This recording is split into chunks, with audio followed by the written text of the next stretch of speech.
Good morning friends. പുതിയൊരു വീഡിയോയിലേക്ക് എല്ലാവർക്കും സ്വാഗതം. ഇന്നത്തെ വീഡിയോയിൽ നമ്മൾ കാണാൻ പോകുന്നത് ആശ പവറിൻ്റെ MPPT സോളാർ ചാർജ് കൺട്രോളറാണ്. നോവ 50 എന്നുള്ളതാണ് ഇതിൻ്റെ മോഡൽ നെയിം. ഇത് എൻട്രി ലെവൽ മോഡലാണ്. ഇതിനകത്ത് 12 വോൾട്ടും 24 വോൾട്ടും സിസ്റ്റം നമുക്ക് കണക്ട് ചെയ്യാം.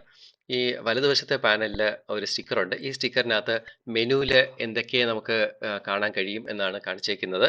ഇത് പ്രത്യേകിച്ച് സെറ്റിങ്ങിൻ്റെ ഇത് ആവശ്യമില്ല. 12 വോൾട്ട് ബാറ്ററി കണക്ട് ചെയ്ത് കഴിഞ്ഞാൽ, ലെഡ് ആസിഡ് ബാറ്ററി കണക്ട് ചെയ്ത് കഴിഞ്ഞാൽ ഓട്ടോമാറ്റിക് ഡിറ്റക്ട് ആയിക്കോളും. വോൾട്ടേജ് ലെവലെല്ലാം ഇതിനകത്ത് തനിയെ സെറ്റ് ആയിക്കോളും. ഇതാണ് ഇതിൻ്റെ കണക്ഷൻ ലൈൻ ഔട്ട്സ് എല്ലാം. ഇടതുവശത്ത് സോളാർ പാനലിൻ്റെ പ്ലസും മൈനസും ഉണ്ട്. നടുക്ക് ബാറ്ററിയിലോട്ടുള്ള കണക്ഷൻ പ്ലസും മൈനസും ഉണ്ട്. വലതുവശത്ത് നമ്മുടെ KSEBയുടെ AC ഇന്ന് കട്ടാവാനുള്ള ഒരു കണക്ഷനാണ്. ഇപ്പോൾ ഇതിനകത്ത് 12 വോൾട്ട് 24 വോൾട്ടും സിസ്റ്റം കണക്ട് ചെയ്യാം. 12 വോൾട്ട് കണക്ട് ചെയ്യുമ്പോൾ 60 വോൾട്ടാണ് പാനലിൻ്റെ മാക്സിമം VOC.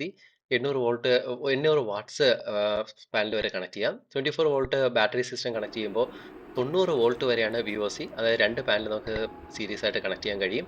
1400 വാട്ട്സ് ആണ് 24 വോൾട്ട് സിസ്റ്റത്തിൻ്റെ ഫുൾ കപ്പാസിറ്റി. ഈ സിസ്റ്റത്തിനകത്ത് രണ്ട് C10 ബാറ്ററിയാണ് ഞാൻ കണക്ട് ചെയ്തിരിക്കുന്നത്. 120 AHൻ്റെ രണ്ട് സോളാർ ട്യൂബുലാർ ബാറ്ററിയും പിന്നെ ഒരു 150 AHൻ്റെ 6 വർഷം പഴക്കമുള്ള ഒരു V-ഗാർഡിൻ്റെ C20 ബാറ്ററിയാണ് കണക്ട് ചെയ്തിരിക്കുന്നത്. ഇത് സോളാറിൽ നിന്ന് വരുന്ന നെഗറ്റീവ് ടെർമിനലാണ്. നെഗറ്റീവ് സോളാറിൻ്റെ കണക്ഷൻ ഞാനൊരു ഷണ്ട് റെസിസ്റ്ററായിട്ട്, വളരെ കുറഞ്ഞ വാല്യൂ ഉള്ള ഒരു റെസിസ്റ്ററുമായിട്ട് സീരീസ് ആയിട്ട് കണക്ട് ചെയ്തിരിക്കുന്നതാണ്. അതുവഴിയാണ് MPPTയിലേക്ക് ഇതിൻ്റെ നെഗറ്റീവ് പോകുന്നത്. പോസിറ്റീവ് ഡയറക്റ്റായിട്ട് കണക്ട് ചെയ്യുകയാണ്, ഡയറക്റ്റായിട്ട് ഒരു ഫ്യൂസ് വഴി. ഇത് ആണ് നോർമൽ ഒരു ഇൻവെർട്ടറാണ്. വീട്ടിൽ 6 വർഷമായിട്ട് ഉപയോഗിച്ചുകൊണ്ടിരിക്കുന്ന V-ഗാർഡിൻ്റെ ഇൻവെർട്ടറാണ്. സ്മാർട്ട് 1100 എന്നാണ് ഇതിൻ്റെ മോഡല്. ഇപ്പോൾ ഈ മോഡൽ അവർ നിർത്തി എന്നാണ് തോന്നുന്നത്. ഇപ്പോൾ പോസിറ്റീവ് ഞാൻ എനർജി മീറ്ററായിട്ട് കണക്ട് ചെയ്തപ്പോൾ എനർജി മീറ്റർ വർക്ക് ചെയ്യുന്നുണ്ട്. പാനലിൽ നിന്ന് 42 വോൾട്ട് അടുപ്പിച്ച് ഔട്ട്പുട്ട് വരുന്നുണ്ട്. രണ്ട് പാനൽ കിർലോസ്കറിൻ്റെ 24 വോൾട്ടിൻ്റെ രണ്ട് പാനൽ ഞാൻ പാരലാക്കിയാണ് കൊടുത്തേക്കുന്നത്. 12 വോൾട്ട് സിസ്റ്റം ആയതുകൊണ്ട് ഇതൊരു ഫ്യൂസിലൂടെയാണ് കയറ്റി വിടുന്നത്. അതായത് എന്തെങ്കിലും സേഫ്റ്റി ഇഷ്യൂ ഉണ്ടെങ്കിൽ ഫ്യൂസ് ബേൺ ആയിക്കോളും. അതിനുവേണ്ടിയാണ് ഈ ഫ്യൂസിലൂടെ കണക്ട് ചെയ്ത് വരുന്നത്. ഫ്യൂസിൻ്റെ കാട്രിഡ്ജ് ഫ്യൂസ് ഊരി വെച്ചേക്കാണ്. നമുക്ക് ആവശ്യമുള്ള സമയത്ത് ഫ്യൂസ് ഓൺ ചെയ്യാം. ഈ MPPT ചാർജ് കൺട്രോളറിന് 2 ലൈൻ ഡിസ്പ്ലേ ആണ്. നോർമലി ബാക്കി പല MPPT ചാർജ് കൺട്രോളറും വരുന്നത് 1 ലൈൻ ഡിസ്പ്ലേ ആണ്. ഇതിനകത്ത് 2 ലൈനായിട്ടാണ് ഡിസ്പ്ലേ കാണിക്കുന്നത്. ഒരു ലൈനിലെ ബാറ്ററി വോൾട്ടേജും അടുത്ത ലൈനിലെ ബാറ്ററി കറണ്ട് അങ്ങനെയൊക്കെ കാണിക്കുന്നുണ്ട്. ഇതിൻ്റെ ഡീറ്റെയിൽസ് നമുക്ക് കുറച്ചുകൂടെ കഴിയുമ്പോൾ കാണാം. ഈ ഡിസ്പ്ലേ രണ്ട് ഡിസ്പ്ലേയും ഒരുമിച്ച് കാണത്തക്ക രീതിയിൽ നമുക്കൊന്ന് സെറ്റ് ചെയ്ത് നോക്കാം. ഇത് ഡബിൾ സൈഡ്, ഇത്രയും വയറുണ്ടെങ്കിൽ ആകെ 2 കണക്ഷനേ ഉള്ളൂ ഇതിനകത്ത്. വയറിൻ്റെ നീളം കൂടിയതുകൊണ്ട് ഇങ്ങനെ ഇത്രയും കൺഫ്യൂഷൻ ആവുകയാണ്. ഒരു ഡബിൾ സൈഡ് സ്റ്റിക്കർ ഉപയോഗിച്ച് നമുക്ക് പാനലിൽ തന്നെ MPPT ചാർജ് കൺട്രോളറിൻ്റെ ഫ്രണ്ട് പാനലിൽ തന്നെ നമുക്ക് ഒട്ടിച്ച് വയ്ക്കാം. അപ്പോൾ 2 ഡിസ്പ്ലേ നമുക്ക് കാണാൻ കഴിയും. ഇപ്പോൾ ഫ്യൂസ് ഞാൻ ഇതിനകത്തോട്ട് എടുത്ത് വയ്ക്കുന്നേ ഉള്ളൂ, ഫ്യൂസ് ഓൺ ചെയ്യുന്നില്ല. 0 സെറ്റ് ചെയ്തു. എനർജി മീറ്റർ 0 സെറ്റ് ചെയ്തിരിക്കുകയാണ്. ഇപ്പോൾ 42.2 വോൾട്ടാണ് പാനലിൻ്റെ വോൾട്ടേജ് കാണിക്കുന്നത്. ഇതാണ് ഷണ്ട് റെസിസ്റ്റർ, നേരത്തെ പറഞ്ഞു. 0.05 ഓംസ് ഒക്കെയാണ് ഇതിൻ്റെ ഷണ്ട് റെസിസ്റ്ററിൻ്റെ റെസിസ്റ്റൻസ്. ഇപ്പോൾ കണക്ഷൻ ഓൺ ചെയ്തിരിക്കുകയാണ്. ഓൺ ചെയ്തൊരു 10-15 സെക്കൻഡ് കഴിഞ്ഞിട്ട് മാത്രമേ ഈ ഒരു ചാർജ് കൺട്രോളറിൽ ഫുൾ പ്രൊഡക്ഷൻ വരുള്ളൂ. ഇപ്പോൾ നമുക്ക് കാണാം ഇതിൻ്റെ പവർ 0 കാണിക്കുന്നത്. പതിയെ പവർ കൂടി വരുന്നുണ്ട്. അത് ചാർജ് കൺട്രോളർ ഫുൾ ഓണായി. ഏകദേശം 500 വാട്ട്സ് അടുപ്പിച്ചുള്ള പവർ, സോളാർ പവർ ഇതിലെത്തി കഴിഞ്ഞു.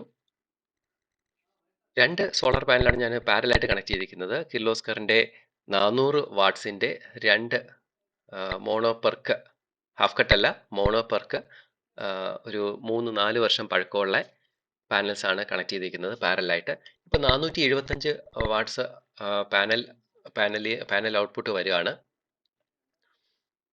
സാധാരണഗതിയിൽ ഈ നോവ 50 ഇത് ചാർജ് കൺട്രോളർ യൂസ് ചെയ്തപ്പോൾ എനിക്ക് തോന്നിയൊരു കാര്യം എന്ന് വെച്ചാൽ 12 വോൾട്ട് സിസ്റ്റത്തിൽ 12 വോൾട്ട് ബാറ്ററിയിൽ ഇത് കണക്ട് ചെയ്യുമ്പോൾ ഇതിൻ്റെ സോറി, തൽക്കാലത്തേക്ക് ഇത് കാണിക്കാൻ വേണ്ടി മാത്രം ഞാൻ ചരിച്ച് വെച്ചിരുന്നതാണ്. താഴെ പോയി നോക്കട്ടെ എന്തെങ്കിലും കണക്ഷൻ പോയിട്ടുണ്ടോ എന്ന്. ഇത് നല്ല സോളിഡ് ഡിസൈനാണ് ഈ ഒരു ചാർജ് കൺട്രോളർ. തറയിൽ വീണാലൊന്നും കുഴപ്പമില്ല. അപ്പോൾ അത് തന്നെ ഇപ്പോൾ ടെസ്റ്റ് ചെയ്തു. ഇപ്പോൾ നമുക്ക് നോക്കാം. 455 വാട്ട്സ് ആണ് ഇപ്പോൾ സോളാറിൻ്റെ ഇൻപുട്ട് കാണിച്ചിരിക്കുന്നത്. പക്ഷേ കുറച്ച് കുറവാണ്. കുറച്ച് പവർ കുറവാണ് ഇതിൻ്റെ ഔട്ട്പുട്ട് വരുന്നത്. MPPTയുടെ ഔട്ട്പുട്ട് വരുന്നത്. അത് നമുക്ക് നോക്കാം. 460 വാട്ട്സ് ഏകദേശം ഒരു ആവറേജ് നമുക്ക് കിട്ടുന്നുണ്ട് പാനലിൽ നിന്ന്. ഇപ്പോൾ 13.2 വോൾട്ട് 30 വോൾട്ടാണ് പാനലിൻ്റെ ഔട്ട്പുട്ട് വരുന്നത്. 403 ഉള്ളൂ. 459 460 വാട്ട്സ് പാനലിൽ നിന്ന് വരുമ്പോൾ ഈ MPPTയുടെ ഔട്ട്പുട്ട് 403 ഉള്ളൂ. അതായത് ഏകദേശം 50 വാട്ട്സിൻ്റെ ഡിഫറൻസ് വരുന്നുണ്ട്. അതായത് 12 വോൾട്ട് സിസ്റ്റം ഉപയോഗിക്കുമ്പോൾ കുറച്ച് ലോസ് കൂടുന്നതായിട്ടാണ് ഞാൻ കാണുന്നത്. ഇപ്പോൾ കഴിഞ്ഞ ഒരു 2 മാസമായിട്ട് ഞാൻ ഈ ചാർജ് കൺട്രോളർ യൂസ് ചെയ്യുന്നുണ്ട്. ഇത് ഞാൻ ലെഡ് ആസിഡ് ബാറ്ററി 12 വോൾട്ടും ലെഡ് ആസിഡ് ബാറ്ററി 24 വോൾട്ടിലും പിന്നെ ലിത്തിയം ഫെറോഫോസ്ഫേറ്റ് ബാറ്ററി 24 വോൾട്ടിലും ഈ ഒരു MPPT ചാർജ് കൺട്രോളർ ടെസ്റ്റ് ചെയ്തു. അപ്പോൾ അതിൻ്റെ വീഡിയോസ് അടുത്ത് ഇടാം. ഇപ്പോൾ ഇന്ന് നമുക്ക് ഡീറ്റെയിൽ ആയിട്ട് ഒരു കാര്യം കൂടെ നോക്കാം. ഇതിൻ്റെ VOC ഒരിക്കലും 60 വോൾട്ടിൽ കൂടാൻ പാടില്ല. അതായത് 2 പാനൽ ഒരിക്കലും നമുക്ക് സീരീസ് ആയിട്ട് കണക്ട് ചെയ്യാൻ പറ്റില്ല. ഇത് ഉപയോഗിക്കുമ്പോൾ 12 വോൾട്ട് സിസ്റ്റത്തിൽ 2 പാരലായിട്ടേ കണക്ട് ചെയ്യാൻ പറ്റുള്ളൂ. സോളാർ പാനലിൽ നിന്ന് 460 വാട്ട്സ് വരുമ്പോൾ ഈ MPPT ചാർജ് കൺട്രോളർ 12 വോൾട്ട് സിസ്റ്റത്തിലേക്ക് 403 വാട്ട്സ് മാത്രമേ ഔട്ട്പുട്ട് കൊടുക്കുന്നുള്ളൂ. അതായത് 87% എനർജി മാത്രമേ നമുക്ക് കൺവേർഷനായിട്ട് ഔട്ട്പുട്ട് കിട്ടുന്നുള്ളൂ. ബാക്കി 13% ഇതിനകത്ത് ലോസ് ആവുകയാണ്. ഇപ്പോൾ 24 വോൾട്ട് സിസ്റ്റത്തിൽ നമ്മൾ ഉപയോഗിക്കുകയാണെങ്കിൽ ഇത് കുറച്ചുകൂടെ എഫിഷ്യൻസി കൂടുതലാണ് കണ്ടിട്ടുള്ളത്. അടുത്ത വീഡിയോയിൽ നമുക്ക് അത് കാണാം. ഇപ്പോൾ 470 വാട്ട്സ് ഔട്ട്പുട്ട് സോളാർ പാനലിൽ നിന്ന് വന്നുകൊണ്ടിരിക്കുകയാണ്. ഇപ്പോൾ ബാറ്ററി വോൾട്ടേജ് ചാർജിങ് ആംപിയർ 30 ആംപിയറിൽ ചാർജ് ചെയ്തുകൊണ്ടിരിക്കുകയാണ്. 30 ആംപിയർ 390 വാട്ട്സ് മാത്രമേ ഈ MPPTന്ന് ഔട്ട്പുട്ട് വരുന്നുള്ളൂ. ഇപ്പോൾ ഈ ഒരു സിസ്റ്റം നമുക്ക് 12 വോൾട്ട് സിസ്റ്റത്തിലെ നോർമൽ ഇൻവെർട്ടറിലാണ് കണക്ട് ചെയ്തിരിക്കുന്നത്. ഇതിനകത്ത് വേറെ സെറ്റിങ്ങിൻ്റെ ഒരു ആവശ്യവുമില്ല. ബാറ്ററിയായിട്ട് കണക്ട് ചെയ്താൽ ഇത് ഓട്ടോമാറ്റിക്കായിട്ട് സെൻസ് ചെയ്തോളും ബാറ്ററിയുടെ വോൾട്ടേജ്. ഈ ഒരു സിസ്റ്റത്തിൽ എനിക്ക് ഒരു ദിവസം 2 യൂണിറ്റ് വരെ മാക്സിമം പ്രൊഡക്ഷൻ കിട്ടിയിട്ടുള്ളൂ. അത് എന്താണെന്ന് അടുത്ത വീഡിയോയിൽ നമുക്ക് കാണാം. ഇത് ഓൺലൈനായിട്ട് 6,900 രൂപ അടുപ്പിച്ചാണ് കിടക്കുന്നത്. അവരുടെ സൈറ്റിൽ നിന്ന് വാങ്ങിച്ച ഒരു 100 രൂപ കണ്ട കുറവുണ്ട്. ഞാനിവിടെ ലോക്കലായിട്ടുള്ള ഒരു ട്രിവാൻഡ്രത്തുള്ള ഡീലറിൻ്റെ നിന്ന് വാങ്ങിയത്. അപ്പോൾ കുറച്ചുകൂടി ഡിസ്കൗണ്ട് കിട്ടിയിട്ടുണ്ട്. ഓഫ്ലൈനായിട്ട് വാങ്ങിച്ചു കഴിഞ്ഞാൽ നമുക്ക് സർവീസിന് എളുപ്പമായിരിക്കും എന്ന് തോന്നുന്നു. അപ്പോൾ വീഡിയോ കണ്ട എല്ലാവർക്കും നന്ദി. ഇപ്പോൾ അടുത്ത വീഡിയോയിൽ ഈ ഒരു സിസ്റ്റം തന്നെ 24 വോൾട്ട് സിസ്റ്റത്തിലേക്ക് ഞാൻ കണക്ട് ചെയ്ത് കാണിക്കാം.